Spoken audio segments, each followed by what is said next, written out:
Assalamualaikum warahmatullahi wabarakatuh. Yang saya hormati dosen penguji ujian kinerja PPG tahap 3. Perkenalkan, nama saya Filkiam, SPDI, mahasiswa PPG tahap 3 UIN Bukit Tinggi. Dalam hal ini, pada hari Kamis tanggal 12 Januari tahun 2023, saya mengambil video pembelajaran. Mohon kritik dan saran. Saya ucapkan terima kasih. Assalamualaikum warahmatullahi wabarakatuh.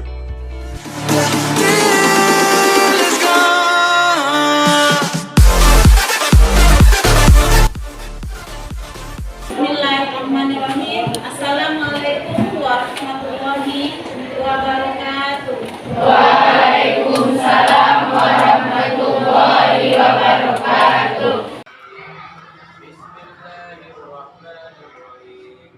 Alhamdulillahirabbil alamin. Wassalatu wassalamu ala asyrofil anbiya'i wal mursalin wa ala alihi wa ashabihi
diri kanannya, kemudian pakaiannya diharapkan dirapikan. Baiklah, Ibu ambil absennya.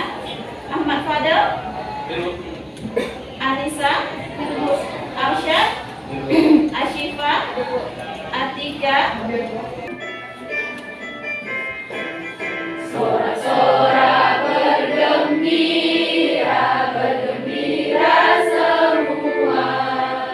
Sudah bebas negeri kita, Indonesia merdeka.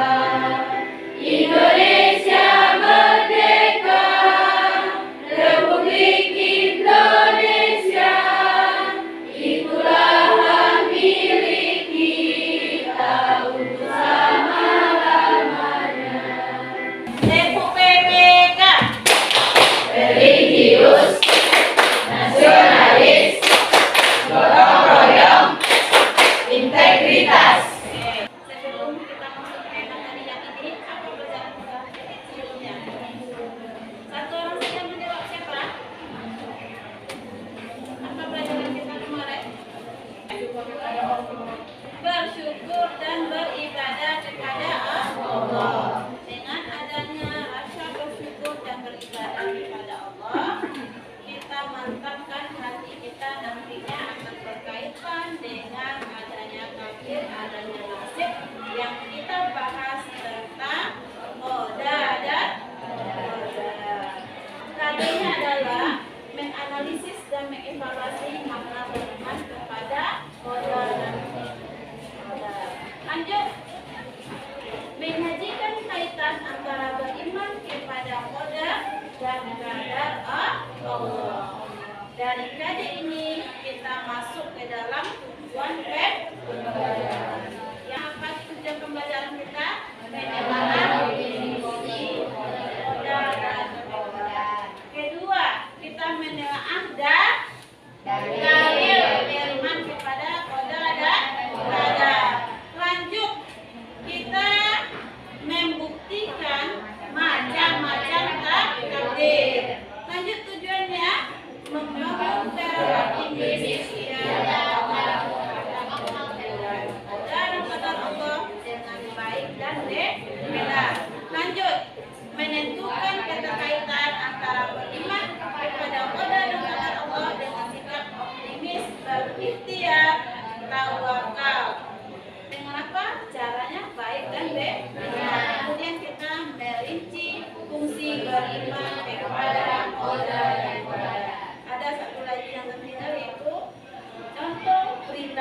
beriman kepada inilah garis besar materi nanti yang akan kita pelajari. Yang pertama tadi definisinya apa, definisi qada apa, qadar apa definisinya, ini yang kita telaah. Kemudian dalilnya terdapat dalam surat apa, ya. Kemudian macam-macam takdir itu ada berapa macam-macam takdir, ini yang kita bahas. Lanjut. Yang keempat materi kita adalah apa kaitannya beriman kepada qadar dengan sikap optimis, berikhtiar, tawakal. Ini kita kaitkan nanti dalam kehidupan kita sehari-hari. Kemudian bagaimana perilakunya? Ya, perilaku beriman kepada qadar.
Sekarang Ibu mengharapkan kepada anak-anak semuanya amati poin-poin yang Ibu tayangkan, dibaca kemudian dipahami secara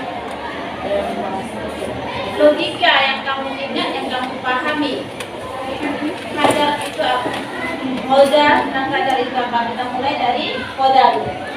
Qadar. Apa qadar itu? Satu orang yang menjawab. Apa itu qadar? Apa qadar? Bisa membedakannya? Siapa yang bisa melihat di buku? Satu orang? Ketetapan Allah yang sudah ada sejak zaman azali, yang tidak bisa dirubah. Oke, berarti bisa Anda amati perilakunya ini.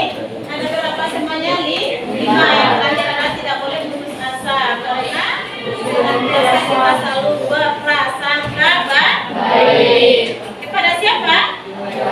Kepada siapa?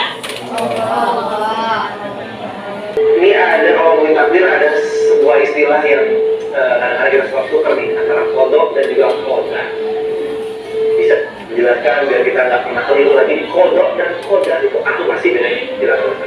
Inna Allah katabal maqadir. Allah menuliskan takdir. Qabla an yakhluqas samawati wal ardh. Sebelum Allah menciptakan langit dan bumi di 50,000 sanatin, 50.000 tahun. Hadis Muslim. Allah pertama menciptakan qalam. Allah bersumpah dengan qalam. Qalam pena, bukan tempat ikan. Nun wal qalami wa ma yasturun. Dan pena dan apa yang dia tulis, tempat menulisnya itu adalah papan yang terjaga dan terpelihara bernama Lauh Mahfuz. Ya qalam wahai qalam, tulis. Lalu qalam pun menulis. Sebenarnya Allah ingin mengajarkan kepada kita bahwa segala yang terjadi di alam ini tidak ada yang di luar kendali dan kuasa Allah. Kalau ada yang mengatakan bahwa yang terjadi di alam semesta ini di luar kendali dan kuasa Allah, berarti dia syirik. Berarti ada kekuasaan lain di luar kuasa Allah. Di dalam kantor ini tidak ada yang berkuasa kecuali saya. Apapun yang bergerak di sini kekuasaan saya, kata seorang direktur. Kalau ada yang lain, berarti ada dua direktur. Kalau kana fihi ma'alihatu illallah, seandainya di dunia ini ada Tuhan selain Allah, la fasadata, pasti sudah lama hancur. Maka kita berkata la ilaha illallah. Di antara ulama ada yang membedakan bahwa yang ini namanya ketetapan dulu sejak zaman azali, belum ada awal, belum ada akhir, dan dia belum terjadi. Sedangkan yang ini adalah ketetapan yang sudah terjadi. Tapi setelah saya teliti, saya baca-baca, itu semua ijtihad ulama. Maka kebanyakan mengatakan ini ijtihad ulama. Tapi yang jelas kita dituntut untuk percaya yang ada dalam nas. Antuk minabillah, kau beriman kepada Allah bifadli, dengan takdirnya, khairihi, takdir yang baik, wasyarihi. Seorang ibu menikah, setelah itu punya anak. Saat hamil sudah berdoa, sholat, berzikir, baca Quran. Tiba-tiba lahir anak, maaf, beri maaf, na'udzubillah, mohon maaf, lahir dalam keadaan cacat. Kalau tidak beriman kepada takdir, bisa gila. Kenapa anak saya yang begini? Kenapa saya yang kena begini? Kenapa? Satu-satunya jalan untuk melepaskan dari huru hara, kacau balau pikiran ini hanya beriman kepada Allah Subhanahu wa Ta'ala. Bagaimana? Oke, jadi informasi yang aku tayangkan tadi bisa Ananda membedakan mana antara qadar dan qadar Allah. Kemudian mengharapkan Ananda bisa mengamati, mencari informasi dari buku paket, kemudian artikel yang telah Ibu kirimkan malam tadi lewat WA. Kemudian artikel ini nanti akan kita diskusikan apa hasilnya kelompok. Uraikanlah definisi iman kepada qadar Allah. Silakan dijawab apa definisinya saja. Silakan dijawab saja. Definisi qadar pertama sekali. Definisi qadar. Assalamualaikum warahmatullahi wabarakatuh. Waalaikumsalam warahmatullahi wabarakatuh. Baiklah, saya mencoba menjawab pertanyaan Ibu. Definisi qadar. Qadar adalah ketentuan yang ditetapkan oleh Allah Subhanahu wa Ta'ala. Sedangkan qadar ketentuan yang bisa kita usahakan terlebih dahulu Untuk mewujudkan sesuatu ya, itu yang namanya qadar. Lanjut. Oke, apa yang sifat ingat tentang takdir kaitanlah dengan kehidupan kita sehari-hari. Silakan sifat. Jadi sifat takdir.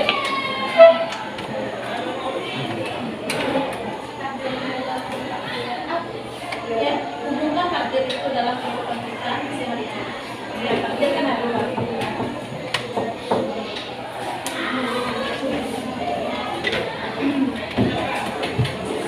takdir kan terbagi dua. Assalamualaikum warahmatullahi wabarakatuh. Takdir dibagi menjadi dua, yaitu satu takdir mu'allaq, yaitu bisa dirubah atau diusahakan, seperti takdir kita yang tidak memiliki rezeki. Rezeki bisa kita cari, bisa kita rubah bagaimana agar kita menjadi lebih sukses atau lebih kaya. Dua, takdir mubram atau takdir tidak bisa dirubah. Takdir mubram secara bahasa itu ketentuan yang telah diputuskan dan tidak dapat dielakkan lagi, yaitu seperti kita sudah ditakdirkan menjadi seorang perempuan, yaitu harus tetap menjadi perempuan. Kita kasih apresiasi.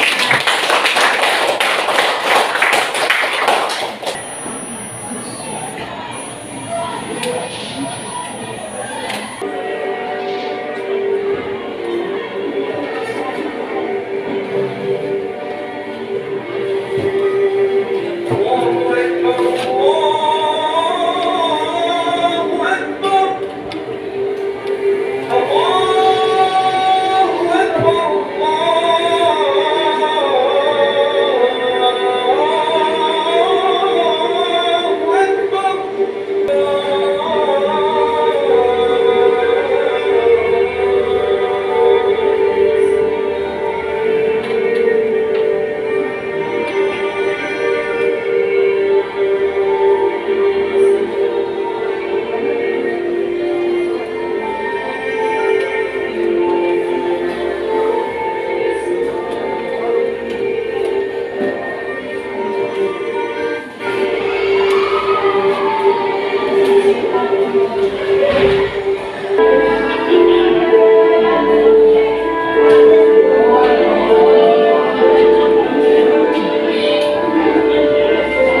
Berapa kilo mas? Saya dorong semua. Serius mas? Serius? Mas sudah berapa kali? Lama saya jual lagi gini mas, kayak gini-gini aja. Saya tahu mas ya, saya juga pernah seperti mas.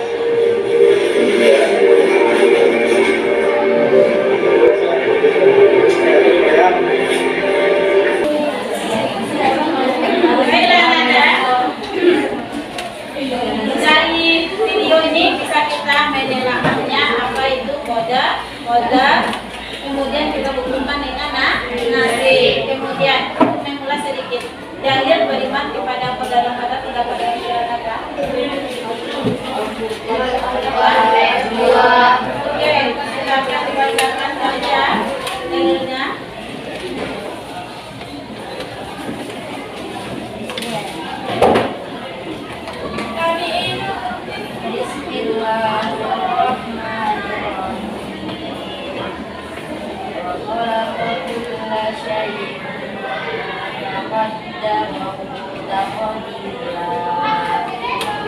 Artinya, dan dia telah menciptakan segala sesuatu dan dia menetapkan dari keterangan yang selanjutnya. Ya, inilah yang memperkuat tentang beriman kepada Allah dan kepada Allah. Mega, mana Mega? Oke, silakan Mega berikan tanggapan Mega terhadap film pendek yang kita nonton tersebut. Apa aja informasi yang bisa kita ambil? Silakan Budi. Assalamualaikum warahmatullahi wabarakatuh. Bismillah, saya yang diberikan kepada ibu tadi. Kita dapat melihat bahwa tadi ada dua pedagang, yang satu beriman kepada Allah, yang kedua minum bermasyarakat, tapi sepertinya tidak kurang taat kepada Allah, kurang jujur, terus kayak pasrah aja sama hidupnya kayak gitu ya. Kalau yang satunya itu memang beriman kepada Allah, berusaha mengubah takdirnya untuk menjadi lebih baik. Yang satunya cuma kurang berusaha, terus lagian juga tidak terlalu bersyukur dan kurang jujur nampaknya kira-kira. Terus akhirnya ditengok dari akhirnya tadi, kan akhirnya tadi dua pedagang itu kan beda nasib. Yang satu jadi lebih baik, udah berusaha, yang satunya tetap juga jadi. Oke, terima kasih. Jadi dalam yang sampaikan oleh Mega adalah perubahan nasib itu tergantung terhadap usaha kita sendiri. Semuanya akhirnya kita serahkan kepada Allah. Kita taat, kemudian kita berusaha semaksimal mungkin, hasilnya akan kita dapatkan lebih baik. Oke. Sekarang Ibu bagi per 4 kelompok, kelompok 1, kelompok 2, kelompok 3, kelompok 4, silakan untuk kelompoknya masing-masing. Tugas di kelompoknya adalah LKPD yang telah diberikan, kemudian ada di sana pertanyaan yang harus Anda jawab. Silakan dikerjakan, kemudian hasilnya nanti kita presentasikan. Uraikan isi kandungannya gitu.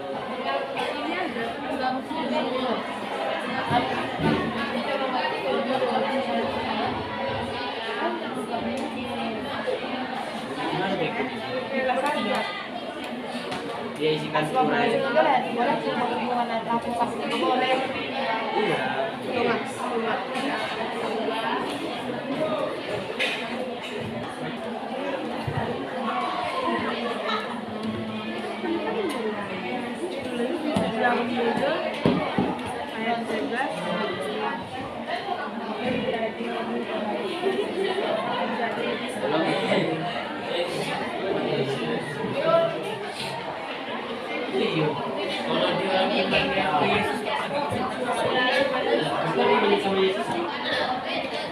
ini gitu, tergantung pengharapan ini ya. Tergantung pengharapan.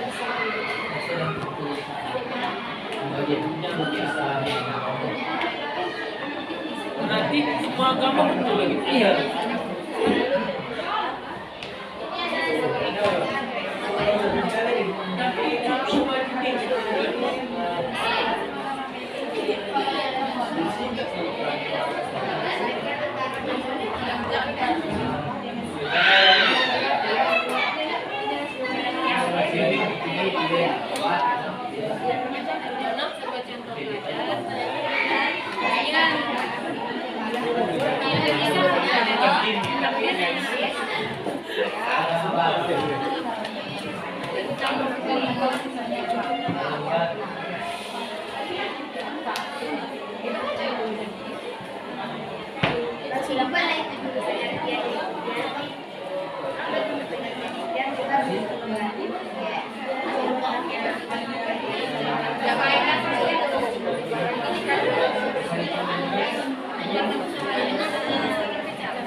Assalamualaikum warahmatullahi wabarakatuh.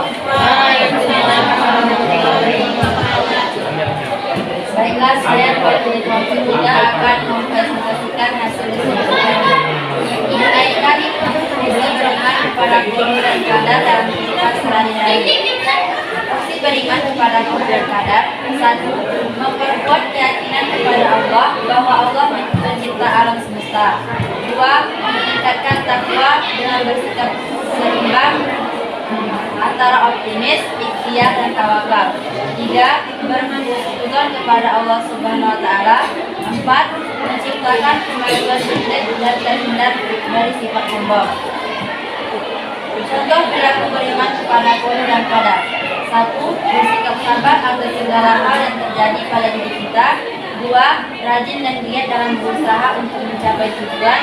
3. Menyerahkan segala persoalan kepada Allah setelah berusaha. 4. Berprasangka baik dan optimis dalam menjalani hidup. 5. Memiliki etos kerja yang tinggi, selalu berdoa dan bersyukur. 6. Selalu bersikap penaat terhadap apa yang telah diberikan Allah Subhanahu wa Ta'ala. Selanjutnya akan dijelaskan oleh Nabi. Baiklah, Assalamualaikum warahmatullahi wabarakatuh. Saya akan melanjutkan jawaban dari pertanyaan selanjutnya, yaitu menentukan kaitan antara beriman kepada qada dan qadar dengan sikap optimis, ikhtiar, dan bertawakal dalam kehidupan sehari-hari. Baiklah, saya akan mencoba menjawab, yaitu kaitan antara beriman kepada qada dan qadar dengan sikap optimis, ikhtiar, dan tawakal. Sebagaimana yang telah kita lihat atau kita tonton pada video yang orang yang menjual mangga tadi, yang pertama itu dia itu sangat memiliki sikap optimis, ikhtiar, dan dia sangat bertawakal kepada Allah, yang mana dia itu selalu yakin bahwa Allah itu sudah mempersiapkan atau sudah mengatur rezeki setiap seseorang. Namun seseorang itu untuk mengambil rezekinya itu harus dengan berikhtiar, yaitu dengan menjual mangga tadi. Namun selama berikhtiar itu kita juga harus bertawakal kepada Allah, bukan hanya sekedar berikhtiar saja, bekerja keras saja, namun tidak ada bertawakalnya kepada Allah. Itu juga termasuk kekurangan dalam menerapkan sikap beriman kepada qada dan qadar. Dan dapat kita lihat dengan adanya sikap optimis, selalu yakin bahwa Allah itu selalu menakdirkan yang terbaik untuk setiap hambanya, yang mana kita juga itu selalu dituntut untuk berhusnuzon kepada Allah, karena Allah sudah mengatakan juga, karena sesungguhnya prasangka hamba terhadap aku itu sama. Misalnya kita berprasangka baik terhadap Allah, maka kita akan mendapatkan hasil yang baik. Namun jika kita itu tidak berprasangka baik kepada Allah, kita juga tidak akan mendapatkan prasangka yang baik.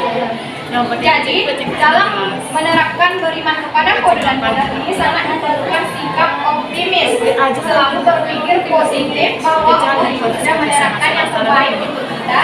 Yang kedua, kita itu harus selalu bekerja keras untuk mendapatkan apa yang kita inginkan tersebut. Namun dalam ikhtiar itu kita juga perlu bertawakal, yang nantinya supaya misalnya ikhtiar kita itu tidak sesuai dengan yang diinginkan. Dengan bertawakal, menjadi hati kita itu akan selalu pasrah kepada Allah, walaupun nantinya ikhtiar itu tidak sesuai keinginan dan tidak akan menjadi beban dalam pikiran kita jika kita sudah bertawakal. Mungkin sekian dari penjelasan saya. Mohon maaf apabila ada kekurangan. Assalamualaikum warahmatullahi wabarakatuh. Assalamualaikum warahmatullahi wabarakatuh.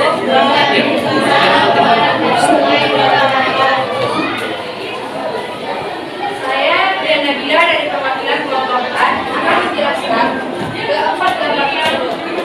Gambar pertama, dapat dilihat bahwa seorang laki-laki yang sedang bekerja keras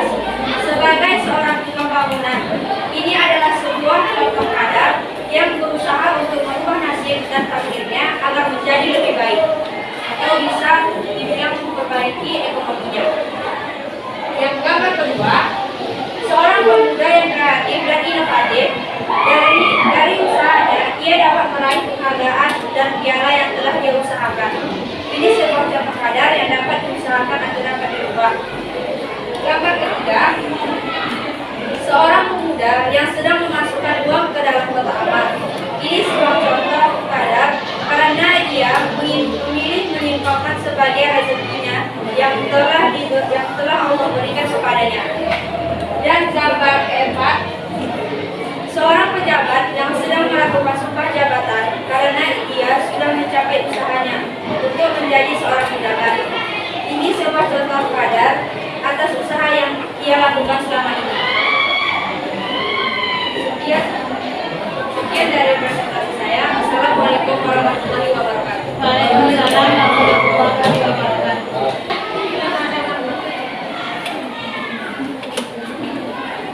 Saya perwakilan dari kelompok 4 akan bertanya kepada kelompok 3, mengapa iman kepada Allah dan qadar selalu berkaitan dengan sikap optimis, ikhtiar dan tawakal. Sekian, assalamualaikum warahmatullahi wabarakatuh. Waalaikumsalam warahmatullahi wabarakatuh. Apa yang dijawab? Saja atau siapa? Bicara lagi, silakan.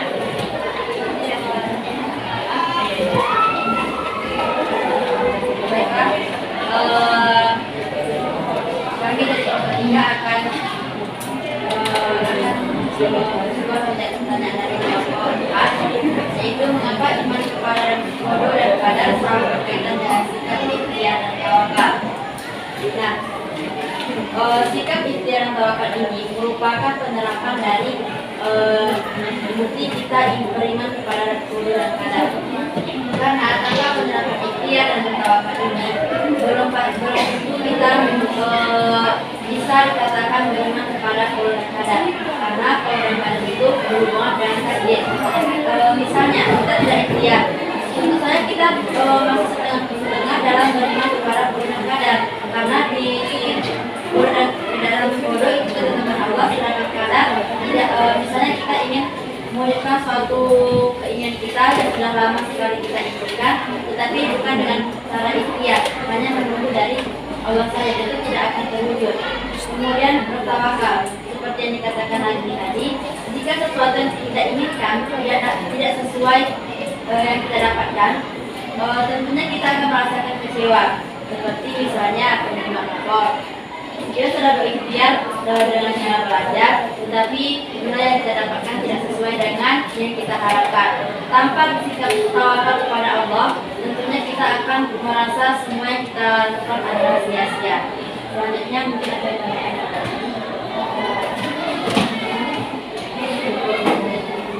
Baiklah, saya akan sedikit menambah jawaban dari Caca, yaitu yang mana sikap optimis, ikhtiar dan tawakal itu sangat berkaitan dengan beriman kepada Allah dan qadar. Yang mana beriman kepada Allah dan qadar itu yang berarti kita percaya akan ketetapan Allah, yang mana ketetapan itu memang sudah ada sejak zaman sudah azali, dan juga bisa takdir itu bisa kita pilih, yang disebut dengan takdir mu'allaq. Jadi ketika kita hendak mewujudkan suatu keinginan kita itu, kita harus, yang pertama kita harus optimis, yaitu berpikir positif. Yang kedua kita harus juga ikhtiar atau bekerja keras untuk mewujudkannya itu, dan yang ketiga juga kita harus selalu bertawakal kepada Allah. Kalau kita tidak sesuai keinginan, jika kita bertawakal, maka hati kita sedikit bisa menjadi benar, dan mungkin memang itulah yang terbaik jika ditetapkan oleh Allah untuk kita. Sekian, Waalaikumsalam warahmatullahi wabarakatuh. Apa sih perbedaan antara nasib dengan takdir? Si Amara, apa perbedaannya antara nasib dengan takdir? Sesuai dengan video pembelajaran yang kita tayangkan tadi. Assalamualaikum warahmatullahi wabarakatuh. Waalaikumsalam warahmatullahi wabarakatuh. Baiklah, saya akan coba menjawab pertanyaan dari Ibu. Apa perbedaan antara nasib dengan takdir? Saya bisa menjelaskannya dengan cara menerjemahkannya. Kalau nasib itu Bu, bisa kita usahakan, bisa kita pilih. Kita mau jalan yang mana? Kalau kita ingin lebih dan misalnya kehidupan kita sekarang itu kurang mampu, kita bisa berusaha untuk mengubah nasib kita dengan cara mungkin kerja keras, rajin belajar, bersungguh-sungguh. Berbeda dengan takdir, kita tidak bisa melarang takdir. Kalau misalnya takdir, contoh, kalau misalnya takdir kita misalnya sama seperti yang sifat tadi, takdir kita atau kodrat kita menjadi perempuan, kita tidak bisa mengubahnya. Kita mau jadi laki-laki, apa misalnya kita masih di diri kita, aku laki-laki aja lah, kan? Seperti itu kan? Dan kita menerima takdir, contohnya seperti itu. Saya dari yang saya sampaikan. Assalamualaikum warahmatullahi wabarakatuh. Waalaikumsalam warahmatullahi wabarakatuh. Selanjutnya si Feby, apa pendapat Feby terhadap kodanya Allah? Koda.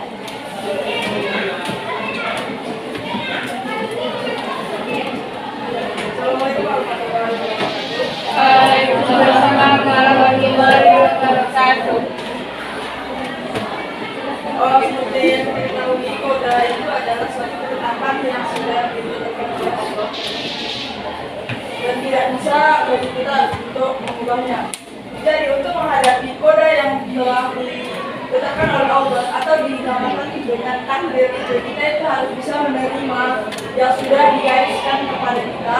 Kita harus menjalaninya dan bersyukur terhadap segala sesuatu yang telah dituliskan Allah dalam kehidupan kita, dan tidak untuk melawannya, untuk mengingkarinya. Kenapa sih saya kayak gini? Kenapa saya kayak gini? Karena semuanya itu sudah ditetapkan oleh Allah. Pasti ada hikmah dan ada semuanya, pasti akan baik untuk kita, dan Allah lebih tahu semuanya daripada yang kita tahu. Terima kasih jawabannya.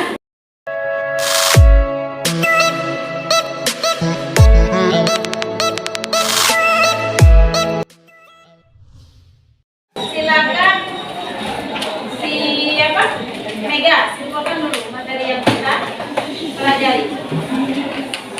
Bismillahirrahmanirrahim. Assalamualaikum warahmatullahi wabarakatuh.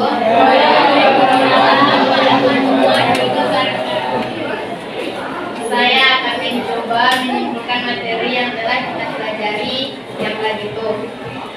Tadi kan kita sudah mempelajari tentang kodo dan kodar. Yang kodo adalah ketetapan atau ketentuan Allah yang diberikan kepada manusia yang tidak dapat diubah. Kalau kodar itu adalah ketetapan yang bisa diupayakan menjadi lebih baik, kan? Jadi macam-macam takdir itu ada dua. Yang pertama takdir mubram dan takdir mu'allaq. Kaitan antara beriman kepada kode dan kodar Allah dengan sikap optimis dan berikhtiar. Ikhtiar kan berusaha atau daya upaya, dan ikhtiar optimis itu kan percaya diri gitu kan. Kalau tawakal artinya bersikap pasrah dan menyerahkan segala urusannya kepada Allah. Mesti beriman kepada kode dan kodar Allah dalam kehidupan sehari-hari. Yang pertama mendorong kemajuan dan kemakmuran. Yang kedua menghindari sifat sombong dan dilatih berhusnuzon atau berprasangka baik. Yang keempat melatih kesabaran. Yang kelima terhindar dari sifat ragu dan penakut. Terus selanjutnya perilaku mencerminkan beriman kepada kode dan kodar Allah. Yang pertama yakin terhadap kode dan kodarnya Allah. Terus yang kedua, pemahaman yang menyeluruh mengenai kode dan kodar akan melahirkan pribadi yang bekerja keras dalam meraih sesuatu. Sekian, assalamualaikum warahmatullahi wabarakatuh. Waalaikumsalam warahmatullahi wabarakatuh. Kemudian untuk apakah lagi dari awal tadi kita sudah belajar, kemudian proses, berarti kita sekarang pretest disambung dengan post-test. Linknya sudah ibu kirim ke Google WA Group, silakan dikerjakan.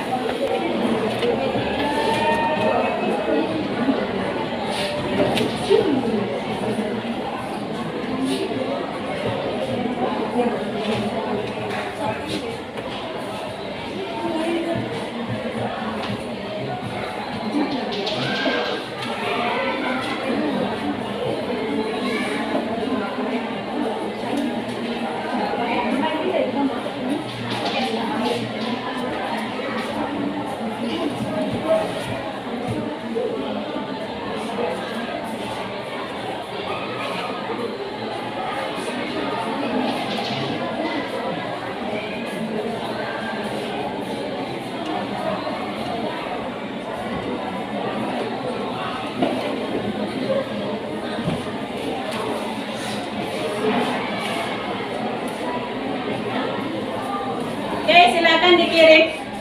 Jawabannya dulu.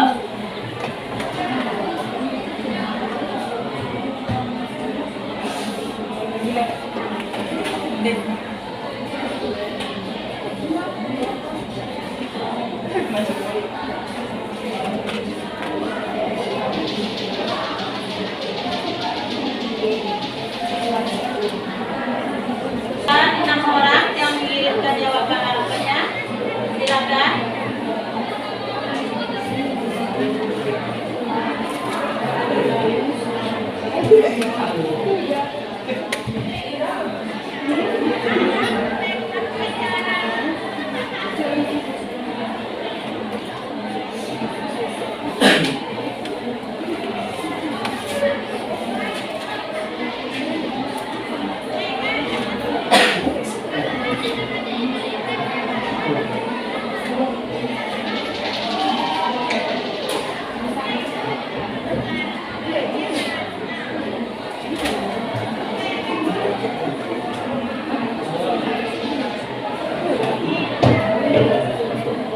Oke, sekarang silakan dikirim semua jawabannya.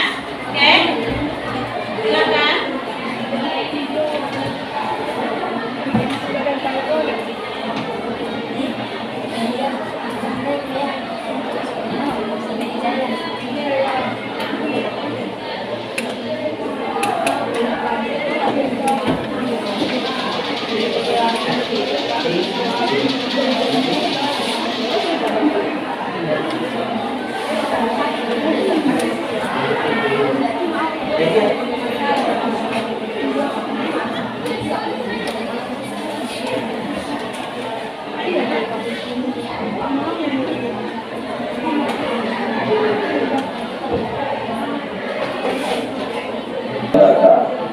Selanjutnya kita akan melaksanakan kegiatan refleksi.